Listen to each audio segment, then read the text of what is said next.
So I generally try not to judge things this quickly, but it feels so easy that I'm going to do it. The latest college football Super League proposal sucks. It's terrible, dreadful. It's driven by the wrong people. It's a bad idea, and it's pretentious. And I hate it. If you haven't read the story from The Athletic, there is a 20-person group made up of college presidents, university athletic administrators, etc., calling themselves College Sports Tomorrow, that is envisioning essentially a breakaway group from the NCAA that would manage and govern college football. Now, I think, in full transparency, it's going to get to that point at some point that the major college football powers are going to split away from the NCAA and govern themselves in that sport alone. And I think that's probably a good idea. But this idea sucks. It's dreadful. What it is essentially the current members of Power 4 conferences plus Notre Dame and SMU makes 70 college football programs. There will be 70 programs in an untouchable category. And then there will be 80 other programs that are vying for one of 10 slots into the bottom 10 of the upper tier of college football. Essentially, they are trying to do promotion and relegation that has become a popular talking point in American sports that is going to come over from English football, right? Where you can be kicked out of the Premier League if you're not as good and you don't stay good, and you can rise from the championship. I don't know what this, like, to tell you the truth, I don't really know what the second tier British football league is. Like, I've had a steak before. I don't necessarily give a damn. But the promotion relegation system is one that they admit, like, we are trying to take certain aspects from English football and some other sports leagues and put it all together. The problem with it is the 70 teams who are in Power 4 conferences right now, plus SMU and Notre Dame, can't be dropped from the 80-team Super League. So 70 of the 80 slots are already full in College Sports Tomorrow's grandiose Super League idea. Think about that for just 1 second. 7/8 of the league is, one, already put together, and two, cannot be removed. Now, I don't know if you're really familiar with promotion and relegation. The idea is anybody can suck so bad that they're not at the top any longer.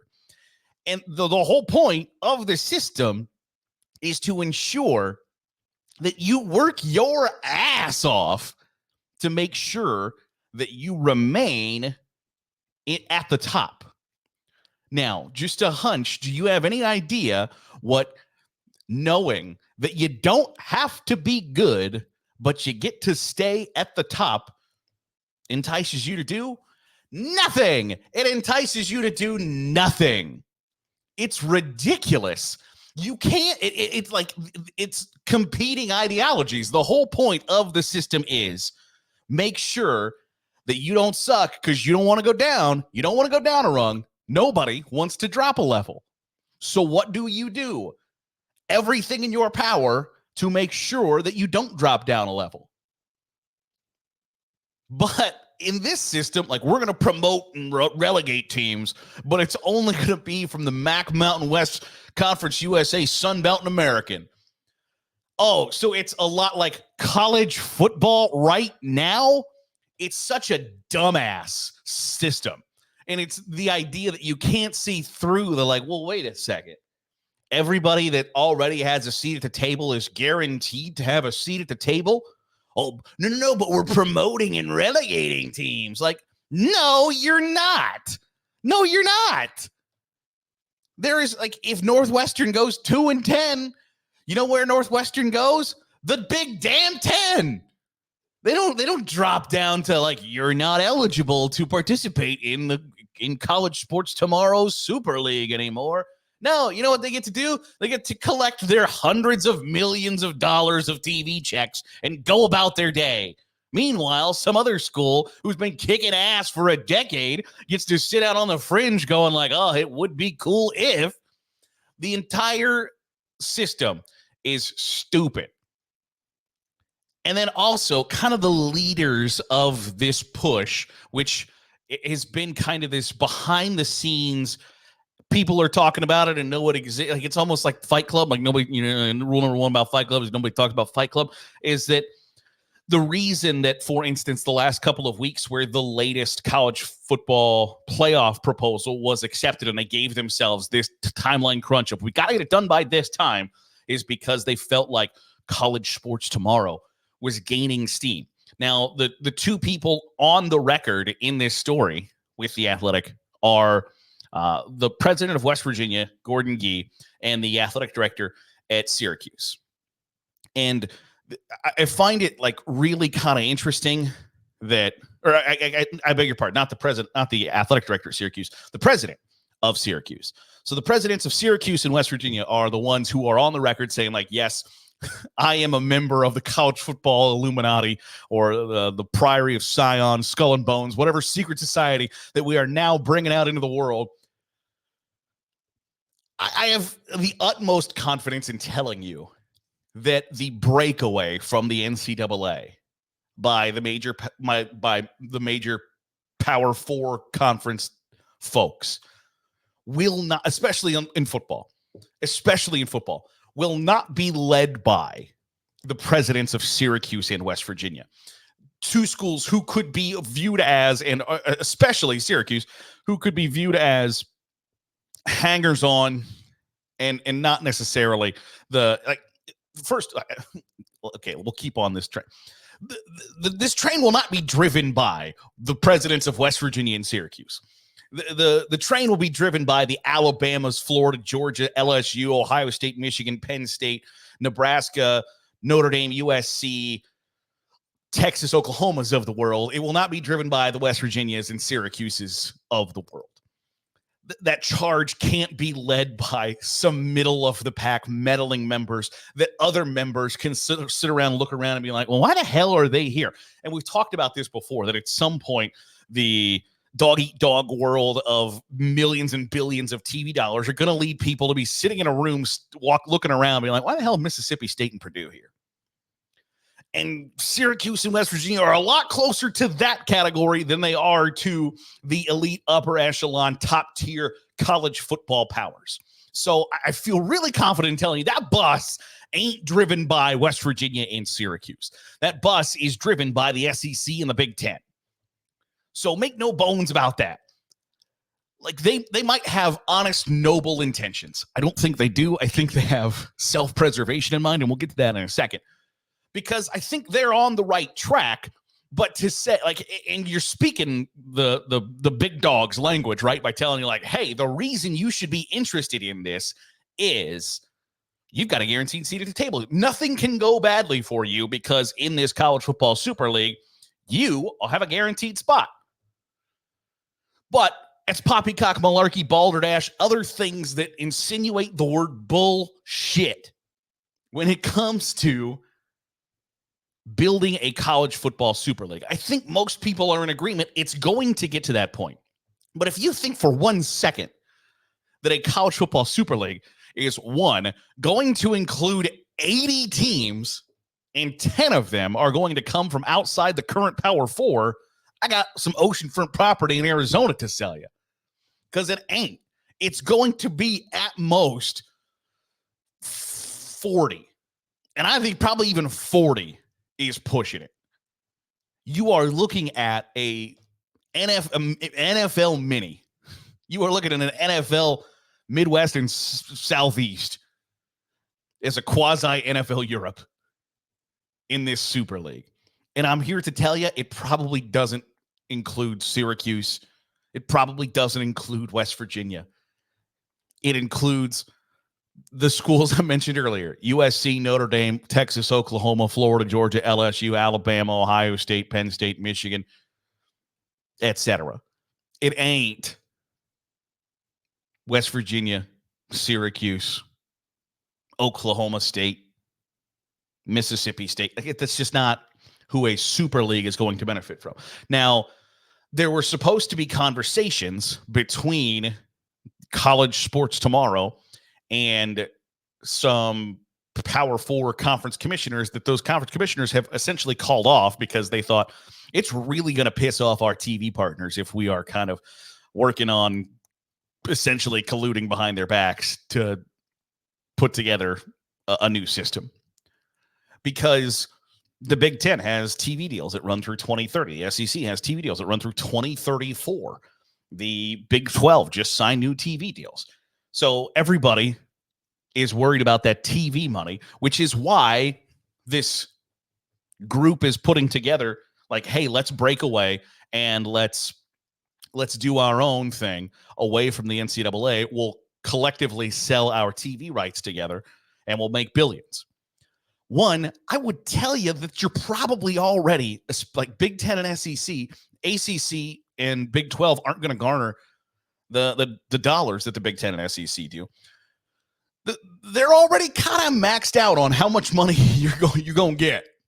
Like the idea that that college sports is leaving money on the table by not collectively selling their TV rights, and they want to, put in windows where, for instance, that like Thursday at 8:00 is Thursday Night Football. On Sunday, there are games at 1, 4, and 8. On Monday, you know what time Monday Night Football is. That's what College Sports Tomorrow wants to do. They want to have which is kind of stupid because it already exists. You know that there's a 12, a 3:30, a 7:30, or a 12, a 3:30, a 7. Notre Dame plays at 2:30 on NBC, whatever the case may be. Essentially, college football games start in Eastern time, 12, 3:30, 7, 7:30, or 8. And Notre Dame plays 2:30, and like twice a year we'll play a primetime game.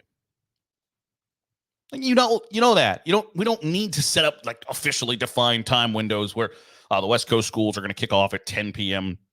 Eastern time, 7 p.m. Pacific. They don't like playing primetime games, which is, it's kind of crazy to me.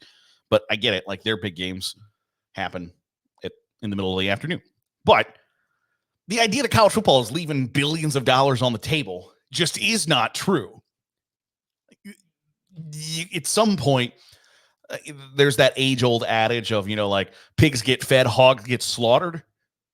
At some point, college football and the Power Four conferences become hogs, and they're going to get slaughtered because there's just not as much money out there as they think is out there, and they're not leaving money on the table. The whole reason that, for instance, in the Big Ten, the whole reason that Purdue and Minnesota and Northwestern and Illinois and Indiana and Rutgers and Maryland get millions of dollars every year is because they're in the same conference as Ohio State and Michigan and Penn State and Nebraska and Wisconsin. I mean, that's the truth. And the whole reason that Mississippi State and Missouri and South Carolina and Vanderbilt get millions of dollars in TV money is because they're in the same conference as Tennessee and Florida and LSU and Alabama and Georgia and Texas A&M and soon to be Texas and Oklahoma. The whole reason that Iowa State and Kansas State made millions of dollars every year was because they were in the same conference as Texas and Oklahoma. The same reason in Oregon State and Washington State and Cal and Arizona State made millions of dollars every year was because they were in the same conference as USC, UCLA, Washington, and Oregon. It's a stone cold fact that nobody really wants to confront, but it's the God's honest truth. And the second that every one of those schools that are in the, we got coattail riders, once they start to put together a super league, it's game over.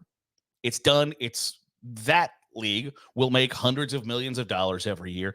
It will be the de facto NFL.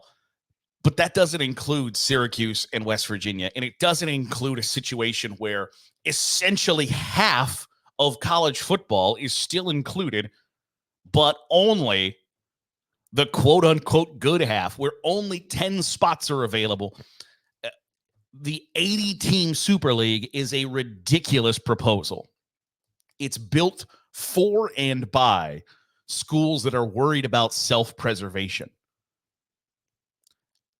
And if you are in that group of people, of programs that are worried about making sure you still have a seat at the table, you're in a bad spot. But there's a lot riding on and a lot hanging on still having a seat at that table. But I promise you, the eventual college football Super League, the, I think, inevitable college football Super League, that bus ain't going to be driven by the Syracuses and the West Virginias of the world. It's going to be driven by the Alabamas and the Michigans and the Tennessees and the Ohio States of the world, not the other way around. This proposal sucks. It's terrible. And the Big Ten and SEC know it. And if the Big Ten and SEC aren't on board with the breakaway from the NCAA, it ain't going to happen. That's really all there is to it. That'll do it for today's episode of the Daily Huddle. Appreciate you making us a part of your day, however it is, wherever it is you're doing so. If you're watching on YouTube, hit the subscribe button. Make sure you're getting all the great college football content that we are pumping out here on Saturday Glory. If you are listening to the podcast feed, drop a 5-star review. It goes a long way in helping out the channel. I'll see you on Sunday here for another episode of the Daily Huddle on Saturday Glory.